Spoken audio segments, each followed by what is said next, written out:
Muy bien, muchísimas gracias, Juanpi. Y bueno, y vamos a hablar de la situación de la energía en la Argentina. Recién te lo contábamos, YPF aumentó sus naftas un 4,5%, esto es en promedio, ¿no? En Capital el aumento es del 6%.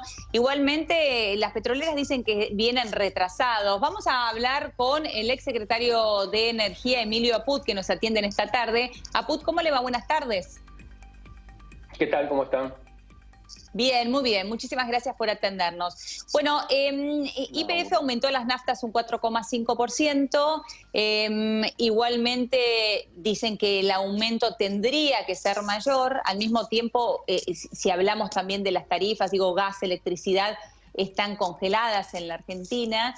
Y siempre nos encontramos en la misma pregunta, ¿no? Aquí en la Argentina. Digo, estos congelamientos que son necesarios para el bolsillo de los argentinos, por el otro lado, nos traen enseguida los recuerdos de la falta de inversión que podría llegar en el sector energético y con esto los cortes de luz y algunas otras dificultades. ¿Usted cómo ve esta situación?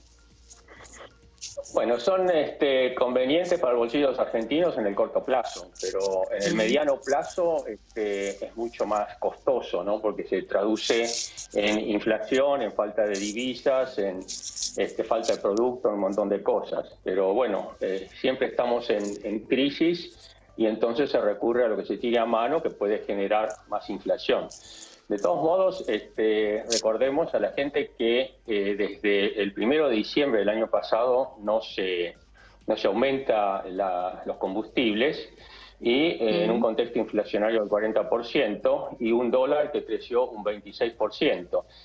Lo que hizo que no fuera tan malo para las empresas es que el precio del barril internacional, que es la referencia, había caído mucho. No sé si recuerdan, por efecto de la pandemia, en abril, mayo estuvo casi hasta en valores negativos, ¿no? Negativos, pero sí. Ahora se recuperó y está ya en los 45, es decir, según el decreto que había hecho otra vez el barril criollo, a lo que se llegó es que después de varios días que se tenga el mismo barril de 45 dólares, ahí ya otra vez se vuelve a empalmar con el precio internacional.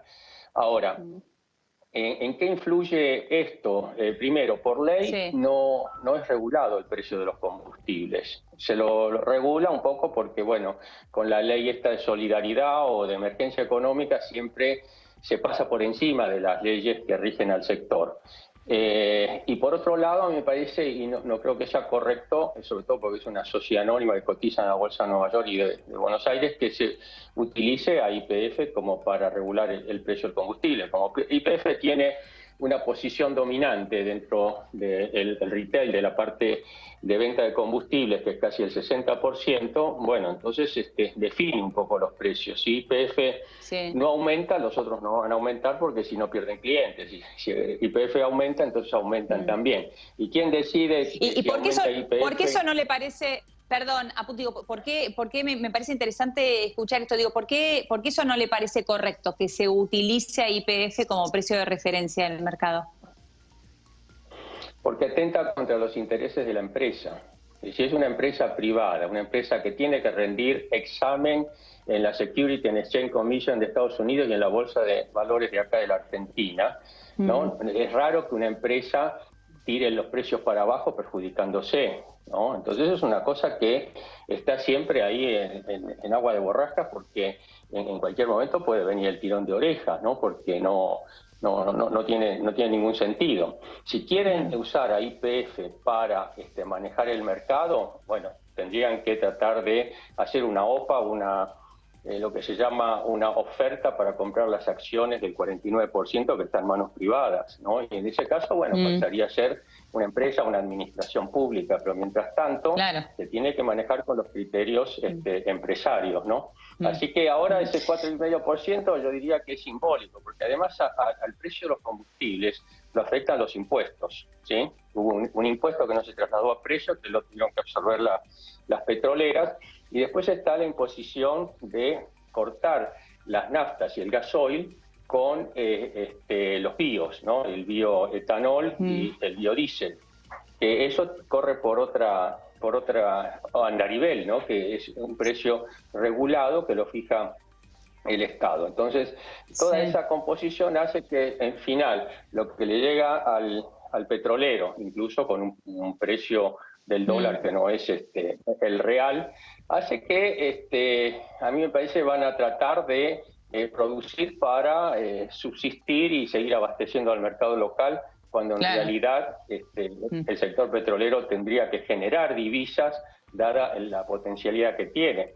No sé si sabe que con Vaca Muerta solo estamos en el cuarto lugar de shale oil y estamos en el segundo de gas, y sin embargo el año que viene es muy probable que tengamos que importar cerca de 1.500 millones de dólares, ¿no? Que es una cosa bastante grave, yo diría, en esta situación de escasez de divisa y que se va a agravar en los próximos años, ¿no? Claro, otra vez la misma historia y otra vez tener que importar energía. Ahora, pensaba también en el congelamiento de las tarifas, ¿no? Usted decía, siempre estamos en crisis al principio, y es cierto, es algo recurrente en la Argentina. Este congelamiento de las tarifas, ¿se traduce necesariamente a después problemas en el servicio, cortes de luz? Mire, tenemos un ejemplo real que tenemos que tener muy mala memoria para no poder recordarlo, ¿no? Hasta hace 6 años, hasta el 2014-2015, la política de los gobiernos kirchneristas de congelamiento llevó al colapso del sector energético. Recuerden los cortes de luz, recuerden la falta de gas, recuerden la cantidad de barcos que estábamos importando. Se llegaron a importar más de 40.000 millones de dólares de gas. Entonces a eso vamos, ¿no? Es completamente inevitable. Ahora el gobierno viene amagando hace ya unos meses con hacer un plan gas, plan de estímulo, ojalá que salga, ¿no? Se llama Plan 2024, ¿no? O sea, de 4 años, en que a los productores se hace una subasta con un techo que creo que son $3.50 o una cosa así, el millón de BTU, la unidad con que se mide el gas. Y con esa subasta va a estar alrededor de ese precio para una cantidad fija, digamos, anual. Ahora, ese precio de $3.50, lo que está pagando ahora la tarifa nosotros los usuarios son $2.50.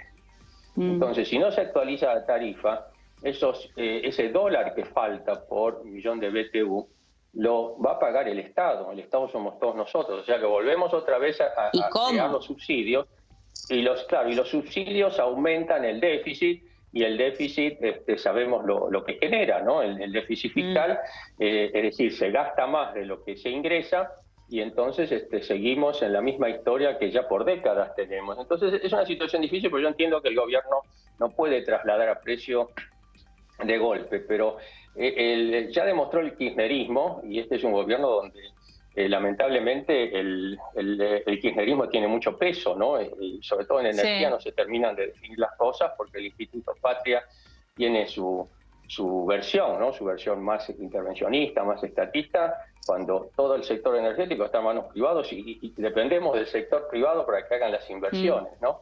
Entonces, ahora, siguiendo esta línea, que es, perdona, digo, pero siguiendo esta línea que es interesante que usted marca, ¿no? Y recordando lo que fue la política energética durante el kirchnerismo, entonces todo hace pensar que el verano que se viene va a ser difícil, digo, en materia energética, y sí vamos a tener cortes de luz recurrentes seguramente. Mire, durante los 4 años del gobierno anterior se recuperó el sector, yo diría en un 80% aproximadamente. Se puede notar en los cortes que hubo el año pasado, el anteaño, etcétera, fueron cada vez menores. Lo que pasa es que no se llegó a completar y todavía tiene algunos cortes durante el verano, ¿no? Pero ahora, con el congelamiento desde hace más de un año, empezaron en marzo, el congelamiento del gas y de la electricidad. Las empresas, ¿qué hacen? En vez de recibir lo que tenían que recibir, reciben una parte. Entonces, lo primero que cortan son las inversiones, ¿no? Entonces, el sistema se empieza a poner menos en condiciones no correctas. Después de eso, dejan de pagarle a Camesa, la que provee la electricidad, o a los petroleros. Y si no le pagan a Camesa, para que produzcan la energía eléctrica lo tiene que pagar el Estado. Otra vez subsidios. ¿Sí? Entonces, ya ahora las inversiones han bajado. Los planes de expansión que iban a llevar a los valores estándar de calidad del servicio, ya ahora nos tenemos que ir olvidando. Y el tema es que al no tener la tarifa, los concesionarios, el gobierno, que es la otra parte, es un contrato entre el gobierno y los concesionarios. El gobierno no le puede exigir que haga las inversiones porque el concesionario le dice, bueno, pero si no me dan la plata, ¿cómo hacer las inversiones? Yo me comprometí a hacer las inversiones con una tarifa que se iba actualizando, ¿no? Con una combinación de precios mayoristas, precios minoristas, salario, etcétera. Y hace 1 año y medio, que hubo más del 50% desde marzo hasta ahora, está congelado. Entonces, de mantener esto así, bueno, puede mantener a la gente contenta, y la va a mantener todavía en este verano, porque va a ser más o menos como el verano pasado. Pero ya el año que viene se va a notar el deterioro, ¿sí? Salvo que caiga mucho la demanda, pero están claro, o sea, no se va... perdona, Put, quiero detenerme en esto que recién dijo. Esto no se va a notar tanto este verano, la desinversión, se va a notar más el verano próximo. El verano próximo más y el otro peor, y bueno, espero que se pueda revertir la situación y se ponga en marcha la economía y que la demanda pueda pagar lo que cuesta. Es una lástima, fíjese, cuando el gobierno del presidente Macri había asumido, la tarifa que pagábamos nosotros no cubría ni el 20% de los costos, tanto de la electricidad como del gas. Y cuando asumió este gobierno, la tarifa cubría el 80%, o sea que había un subsidio, pero menor. Hoy estamos ya en el 50%. El 50% pagamos nosotros y el 50% lo paga el Estado. O sea, nosotros también, pero diluido en otra forma. Claro. ¿No? Pero es para preocuparse, no para ponerse contento, porque es lógico. Políticamente el gobierno dice no aumentamos las tarifas, las empresas tienen que hacer el esfuerzo, qué sé yo, no, son bacanas. O sea, está controladas, los balances se ven donde cómo funcionan las empresas, si ganan o si pierden, si no cumplen con la revisión tarifaria integral que se hace cada 5 años.